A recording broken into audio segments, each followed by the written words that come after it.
গাজা শহর জুড়ে ক্ষুধা, তৃষ্ণা, মৃত্যু আর অনিশ্চয়তা।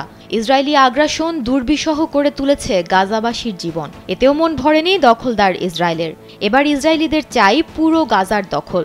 ইসরায়েলের প্রধানমন্ত্রী বেনিয়ামিন নেতানিয়াহুর দীর্ঘদিনের গাজা দখলের পরিকল্পনার কথা কয়েকদিন থেকেই আলোচনার কেন্দ্রবিন্দুতে। এমন অবস্থায় গাজার হয়ে গর্জে উঠেছে মুসলিম দেশ তুরস্ক। তুরস্কের পররাষ্ট্রমন্ত্রী হাকান ফিদান বিশ্বের মুসলিম দেশগুলোকে একজোট হয়ে ইসরায়েলের গাজা দখলের পরিকল্পনার বিরুদ্ধে বৈশ্বিকভাবে প্রতিরোধ গড়ে তোলার আহ্বান জানিয়েছেন। শনিবার মিশরের প্রেসিডেন্ট আবদেল ফাত্তাহ আল সিসির সঙ্গে বৈঠকের পর এই আহ্বান জানান তিনি।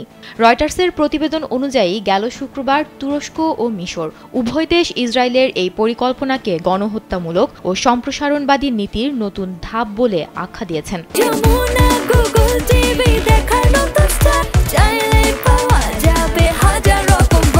আঙ্কারা বলেছে এ পরিকল্পনা রুখতে বৈশ্বিক পদক্ষেপ জরুরি।